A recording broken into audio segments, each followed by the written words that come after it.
Welcome into the Cricket Wireless Basketball Virtual Media Days for the Southwestern Athletic Conference. I'm Sekou Smith, and joining me here today is the Commissioner of the SWAC, Dr. Charles McClelland. Good afternoon, Dr. McClelland. How are you doing, sir? Doing very well, Sekou, and thank you for taking time out and joining us within the Southwestern Athletic Conference Cricket Wireless Media Day. No problem, no problem. Now, first and foremost, I would imagine that athletic department officials all across the country are excited about the opportunity to get back into the playing portion of this sports season. For you, I'm sure it's been difficult just navigating the do's and don'ts during a global pandemic with COVID-19, specifically doing what it's done to schools around the country. For the return to play protocols and scheduling, what went into that, and how did you guys determine how to go forward with that as a conference? A very long, drawn-out process, Sekou. Before I answer that question, I would first like to say thank you to Cricket Wireless. They have been synonymous with the Southwestern Athletic Conference ever since I've been commissioner. We've signed a multi-year deal. Cricket Wireless is sponsor of this event, and it will be the title sponsor of all of our major SWAC events. So hats off to Cricket Wireless, and we're looking forward to a long, valuable relationship.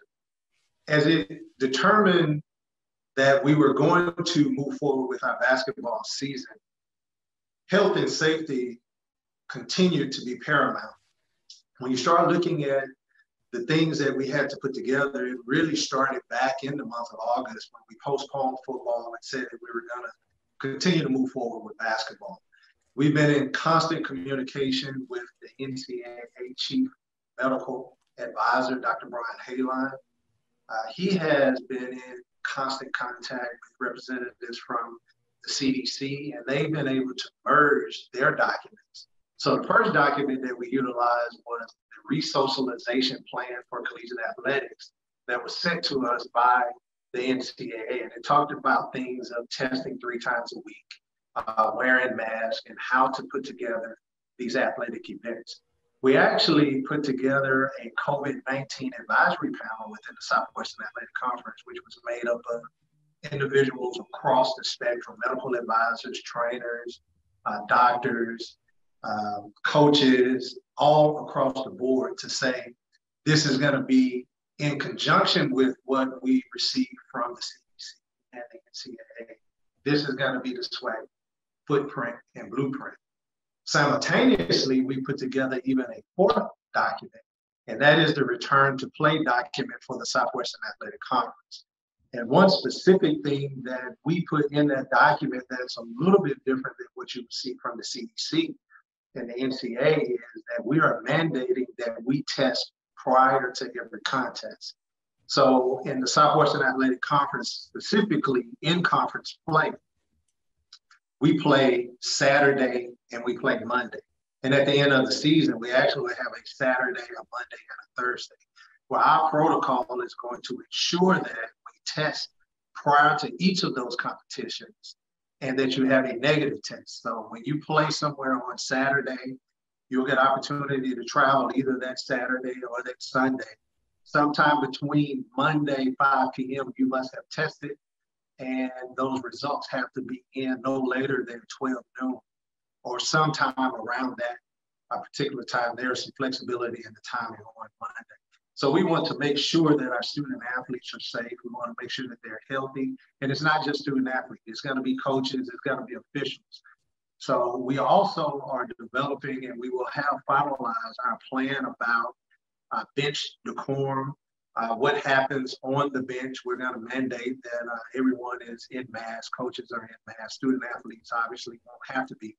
But if you're not a game participant, we're going to ask that you wear a mask. So there's going to be an additional document and additional guidance that'll come out, and we're going to be fluid. As things change, we're going to be able to change. And the last thing that I want to point to specifically is the type of testing.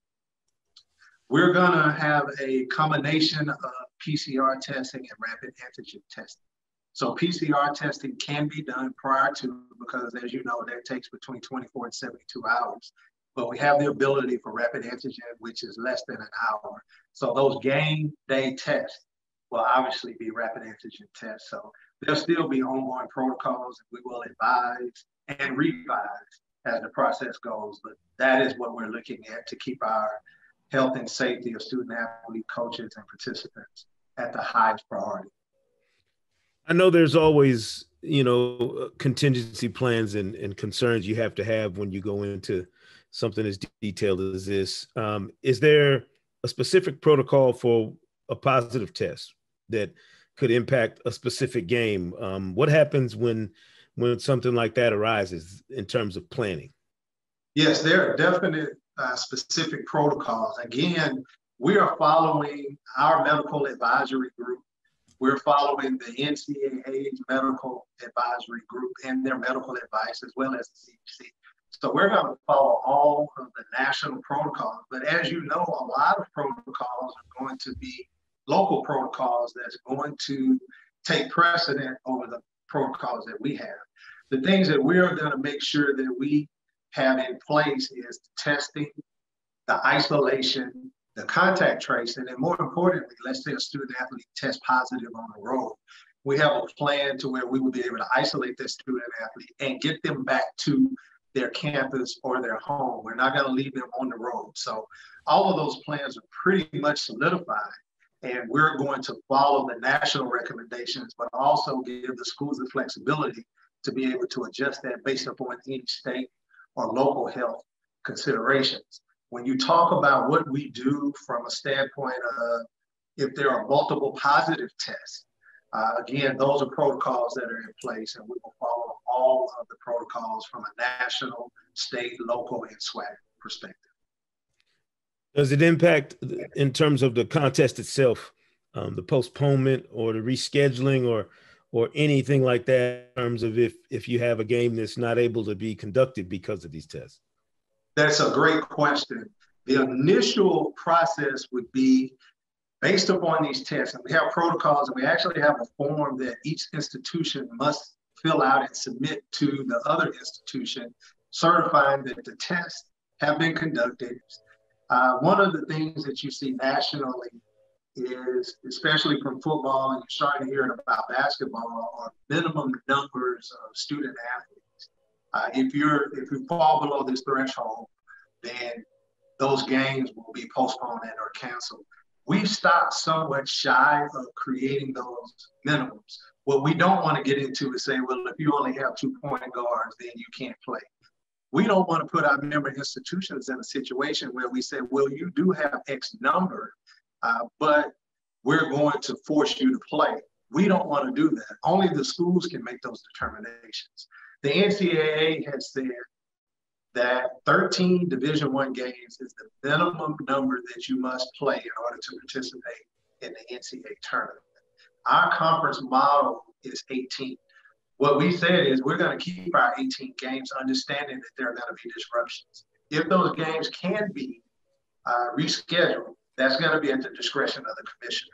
If they cannot be rescheduled, then our goal is to make sure out of those 18 games, you get 13. And then those conference tournament games will count in the middle of those 13. So we wanted to schedule as many as we can, not to put additional pressure and additional resource issues on our member institutions, but to also give them enough opportunity to be able to get those 13 in. And what we're going to do is establish a policy similar to what we have in baseball and similar to what we have in football when it comes to determine who gets the opportunity to host a championship game. It'll be a tie-breaking scenario in which that it will allow us to see teams that don't have equal amount of games played or not necessarily all of the games played against common opponents. There's a process and there's a policy that we have that we will be able to enact that will be able to determine who's going to be the number 1 seed all the way through the number 10 seed to eliminate our schools having to travel cross country trying to make up games.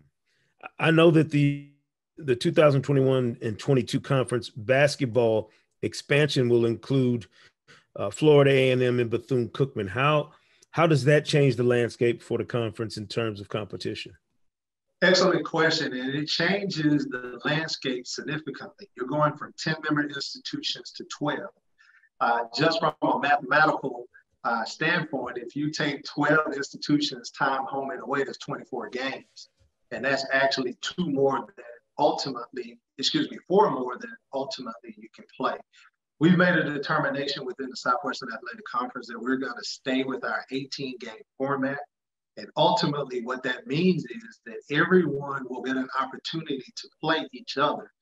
But there will be some teams that you will play twice, and there will be some teams that you will play once. And we're going to kind of rotate that around as the years go by. So although basketball is not divisional, the thought process is that you would play the teams that are closest to you, which essentially are teams that are within your division twice, and then cross over. Then you would play those teams once, but there will be multiple teams that you would play twice. Ultimately, we wanted to adhere to rivalry. So, for example, with Alcorn moving to the Western Division, we wanted to make sure that they had opportunity to play Jackson State home and away and play Mississippi Valley State home and away. We're about 95% completed with that basketball schedule, but we wanted to, one, maintain the health and safety of our student athletes, meaning that we did not want to crisscross across the southeastern and southwestern United States. We wanted to limit that as much as possible.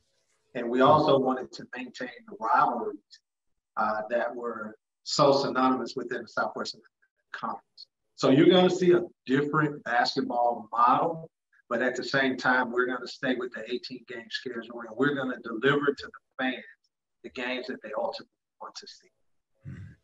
You mentioned, I know you keep a ton on your plate, with all you have going on at SWAC, and you're suited, booted as usual, clean as ever. But you probably need a hard hat and some boots on when you add all those responsibilities into what also entails you serving on the NCAA Division I men's basketball committee and preparations for that, and the 2021 NCAA tournament, which of course will be making up for not having one this past season. I'd imagine there's a lot of heavy lifting going on in that lane as well.